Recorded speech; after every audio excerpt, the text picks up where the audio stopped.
जिस पत्थर में राम जी का स्वरूप तैयार हुआ है वह पत्थर गंडकी नदी के शालिग्राम शिला है। हमारे यहाँ लोग पूछते हैं कि भगवान की मूर्तियाँ काली क्यों हैं?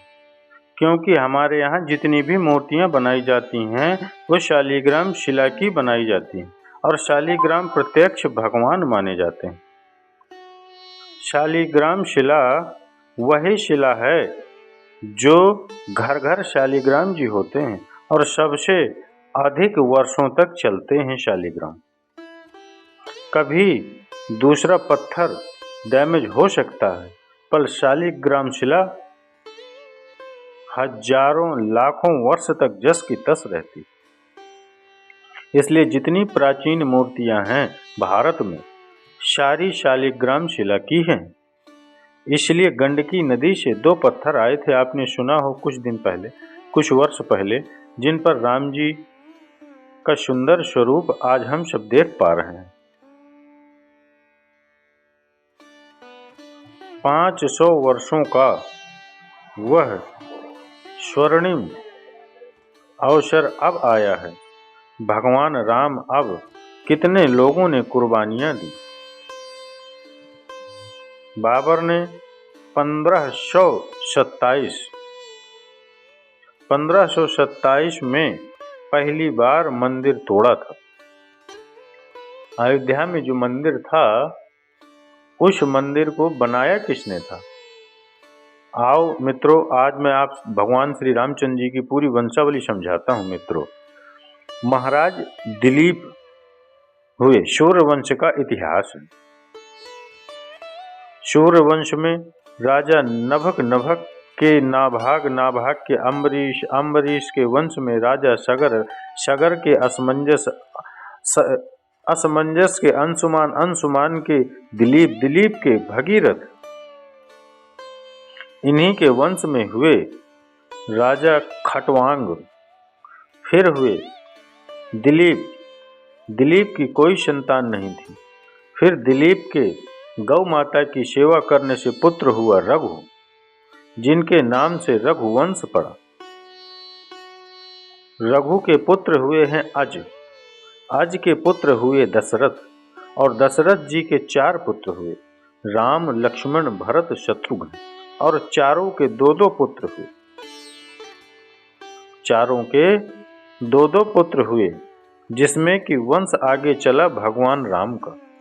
भगवान राम के 2 पुत्र हुए। वो 2 पुत्र थे लव और कुश। तो जो लव का वंश था वो आगे नहीं चला जा, लव का वंश बहुत कम चला और उनका वंश पूरा हो गया। लेकिन कुश का वंश बहुत आगे तक चला। लगभग कहाँ तक चला? भगवान राम का सबसे पहला मंदिर अयोध्या में भगवान राम के पुत्र कुश जी ने ही बनवाया था। भगवान राम का मंदिर सबसे पहले किसने बनवाया? कुश, लव कुश में से कुश ने। उस समय लव भी वहां पर थे और चारों भाइयों के पुत्र दोनों, सबकी सहमति, सबकी उपस्थिति में वहां सबसे पहले अयोध्या की उसी जगह पर रामलला का मंदिर बना और वह प्रभु राम के पुत्र ने ही बनवाया। उसके बाद त्रेता युग में कुश के बाद कुश के पुत्र हुए अतिथि, अतिथि के पुत्र हुए निषद, निषद के पुत्र हुए नल, और नल के पुत्र हुए नभ, नभ के पुत्र हुए हैं पुंडरीक, पुंडरीक के पुत्र हुए हैं क्षैम धनवा, और क्षैम धनवा के पुत्र हुए हैं देवानी।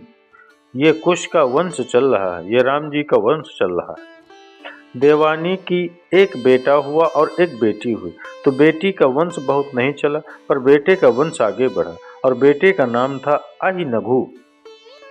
इनके पुत्र हुए हैं पारियात्र। फिर इनके पुत्र हुए शील, शील के पुत्र हुए उन्नाव, उन्नाव के पुत्र हुए हैं शंखण, शंखण के पुत्र हुए हैं यशताश्व।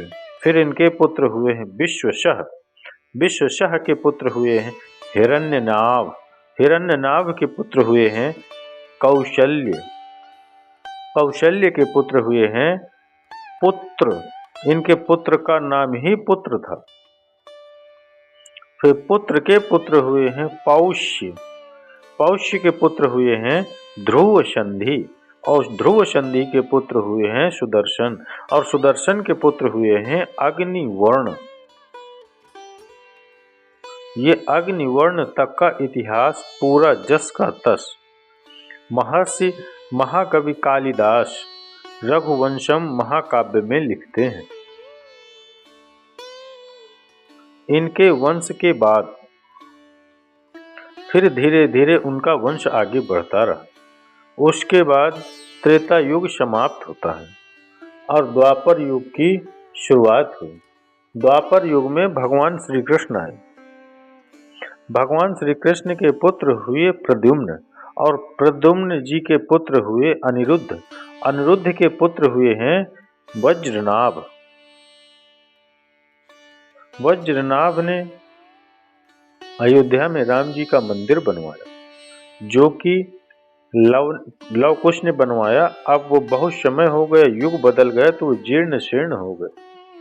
फिर वो मंदिर उसे पुनः वज्रनाभ ने स्थापित किया, जो कि भगवान श्री कृष्ण के वंशज थे। भगवान कृष्ण के पुत्र अनिरुद्ध, भगवान के पुत्र प्रद्युम्न, प्रद्युम्न के पुत्र अनिरुद्ध, अनिरुद्ध के पुत्र वज्रनाभ, उन्होंने मंदिर बनाया। फिर आपने सुना होगा उस वज्रनाभ, ये घटना है द्वापर की। फिर द्वापर बीता, कलयुग आया। तो कलयुग में आपने सुना होगा उज्जैन के एक राजा थे,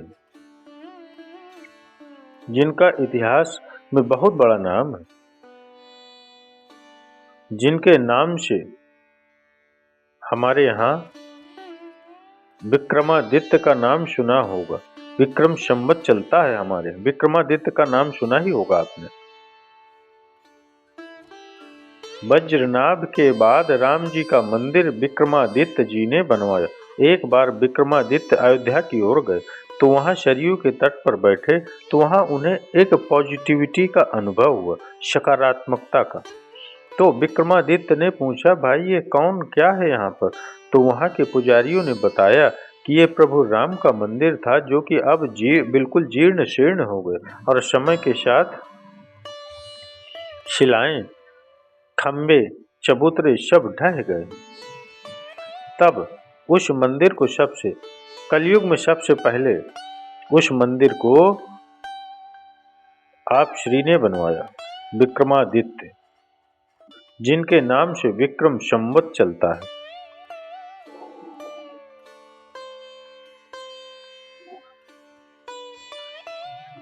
ये भर्तृहरि के भाई हैं विक्रमादित्य।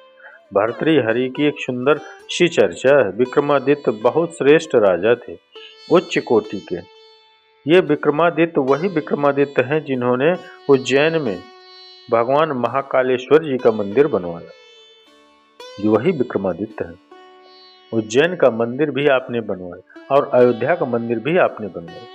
फिर कालांतर में समय के साथ समय बीतता चला गया, और समय बीतता गया, उस मंदिर में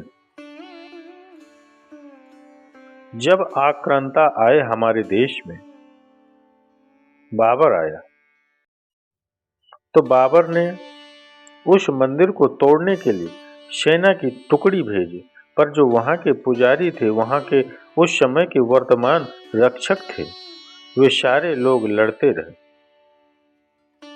और लड़ते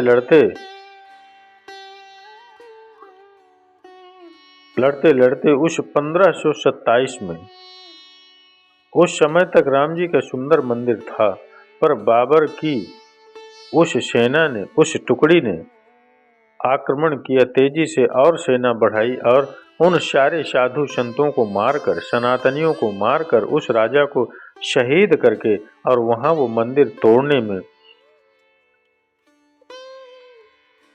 सफल रहे। जब मंदिर तोड़ा जा रहा था, तो राम जन्मभूमि पर एक सिद्ध महात्मा थे, श्यामानंद जी महाराज। श्यामानंद जी महाराज उस समय वहां के मुखिया थे। उस समय भीटी के राजा महताब सिंह बद्री नारायण ने मंदिर को बचाने का खूब प्रयास किया, पर वो शहीद हो गए और बचा न सके। उसमें 1,74,000 भारतीय सनातन हिंदुओं ने, संतों ने अपना बलिदान दिया। सबसे पहले जो मंदिर तोड़ा गया, उस मंदिर के तोड़ने में कितने लोग छाती लगा के खड़े थे? खड़े तो बहुत थे, पर 1,74,000 लोग मारे गए पहली बार। अब आप सोचिए कि जिस राम मंदिर को आज हम देख रहे हैं, उसमें लाखों लोगों का बलिदान है। ऐसे ही हमें न मिल गया मेरे मित्रों। हम बहुत भाग्यशाली हैं कि हम उस सदी में हैं जिस सदी में हमारे रामलला विराजे।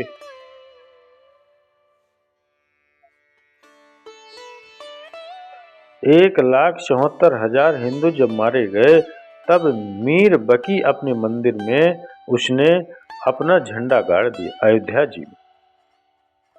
उस समय अयोध्या से 6 मील की दूरी पर शनेथु नाम के गांव में देवी दीन पांडे जी वहां आसपास के गांव के लोगों को इकट्ठा किए और सूर्यवंशी क्षत्रियों को इकट्ठा किया, जंगल के भीलों को इकट्ठा किया और एक सेना तैयार की। देवी दीन पांडे सहित हजारों हिंदू फिर बाबर से युद्ध करने गए और बाबर की सेना फिर जीत गई। फिर वो हिंदू मारे गए। पांडे जी की मृत्यु के 15 दिन बाद हंसवर के महाराज रणविजय सिंह ने सिर्फ हजारों सैनिकों के साथ आक्रमण किए और रामलला का पक्ष रखने के लिए युद्ध करने गए और वो भी वीरगति को प्राप्त हुए। ये तीसरी बार युद्ध था। उसी टाइम पर जब रणविजय शहीद हो गए, तो रणविजय की पत्नी, जिनका नाम था जयराज कुमारी, जयराज कुमारी ने हुंकार भरी और महिलाओं की 3,000 महिला सेना तैयार की। स्त्रियों की 3,000 महिलाओं को इकट्ठा किया और 3,000 महिलाओं को तलवार चलाना सिखाया। 3,000 महिलाओं को बिल्कुल सेना की तरह तैयार किया। जयराज कुमारी ने रणवीर सिंह की पत्नी थी, जो उनके पति युद्ध में मारे गए। राम मंदिर के तोड़ने पर युद्ध हुआ, वो मारे गए, तो पत्नी ने सोचा कि मेरे पति मारे गए तो मैं क्यों न रामलला की रक्षा के लिए या तो मर जाऊं या राम को बचा लाऊं। तो बचाने के लिए गई और 3,000 स्त्रियों के साथ उन्होंने अटैक करी, छापे मारा करती रही। बहुत समय तक छापे मार युद्ध किया उन्होंने। और धीरे धीरे महेश्वरानंद जी ने उन सन्यासियों की भी एक सेना बनाई। तो स्त्रियों ने और सन्यासियों की सेना बनाई और सन्यासियों, महिलाओं की और स्त्रियों की और सन्यासियों की सेना का युद्ध चलता रहा। लेकिन हुमायूं की सेना उस समय तक बाबर की मृत्यु हो चुकी थी।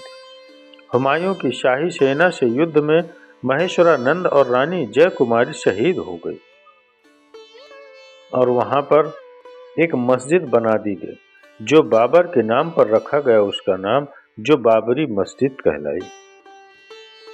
और बाबरी मस्जिद में वहां मुसलमान आकर नमाज इत्यादि पढ़ने लगे। मुगल शासक अकबर के काल में शाही सेना हर दिन के युद्ध में कमजोर होती रही। लेकिन अकबर और बीरबल का टाइम आया, तब बीरबल ने अकबर से कहा कि महाराज, जो राम मंदिर है वहां हिंदुओं को परमिशन दीजिए पूजा की, वरना ये आपस का झगड़ा चलता ही रहेगा। तो बीरबल के कहने से अकबर ने वहां एक टाट का छोटा सा झोपड़ी बनवा दी रामलला की, और वहां राम जी को बिठा दिए चबूतरे पर। 3 फीट के एक छोटा सा मंदिर बनवाया।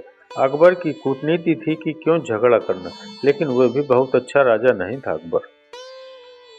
और औरंगजेब के काल में भयानक दमन चक्र हुआ और फिर वहां संपूर्ण हिंदुओं को बहिष्कार करके वहां से 10 बार औरंगजेब ने अयोध्या पर हमला किया और जितने मंदिर थे, जितनी मूर्तियां थीं, सारे अयोध्या के मंदिरों को तोड़ दिया औरंगजेब ने। 10 बार आक्रमण किया। औरंगजेब के समय समर्थ गुरु रामदास जी के शिष्य हुए हैं वैष्णव दास जी, जिन्होंने 30 बार आक्रमण किया। औरंगजेब ने 10 बार आक्रमण किया, तो इन्होंने 30 बार आक्रमण करके कोशिश की बचाने, पर फिर भी असफल ही रहे, बहुत ज्यादा सफलता नहीं मिली।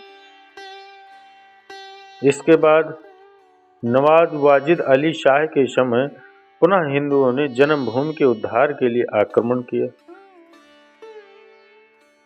और फैजाबाद गजेटियर में कनिंघम में लिखा है कि संग्राम में बहुत सारे हिंदुओं की मृत्यु हुई और पुनः बहुत सारे हिंदू मारे गए। 1853 में हिंदुओं का आरोप लगा। फिर अब ये राजाओं से बात चलती चलती अब पहली बार ये केस अदालत तक पहुंचा, और अदालत तक जब पहुंचा तो एक हिंदू ने कहा ये हमारे रामलला की भूमि, एक मुसलमान ने कहा कि ये मस्जिद की भूमि।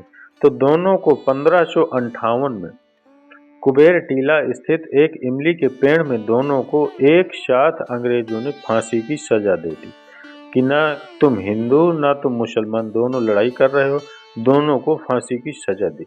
विवाद के चलते ये मामला गर्माता रहा और 1859 में ब्रिटिश शासकों के द्वारा विवादित स्थलों पर बाड़ लगा दी गई। परिसर में भीतरी हिस्से पर मुसलमान और बाहरी हिस्से पर हिंदुओं को प्रार्थना की अनुमति पहली बार दी गई कि आप बाहर, मुसलमान अंदर नमाज पढ़ेंगे और हिंदू बाहर से प्रार्थना करेंगे। ये वहां पर लागू किया अंग्रेजों के शासन। 19 जनवरी 1885 को हिंदू महंत रघुवीर दास जी ने पहली बार इस मामले को फैजाबाद की कोर्ट में दाखिल किया। कहा कि यह हमारा मंदिर था, तोड़कर मस्जिद बनाई गई। पहली बार वहां पर महंत श्री रघुवीर दास जी ने यह बात कही। उसके बाद फिर धीरे धीरे धीरे धीरे चलता रहा विवाद, कभी वहां कभी वहां कभी यहाँ, और 2019 में सफल फैसला आया कि राम मंदिर वहीं था, राम लला वहीं पैदा हुए। जज ने मोहर लगाई और आज 22 जनवरी 2024 को हम सभी साक्षी बने रामलला के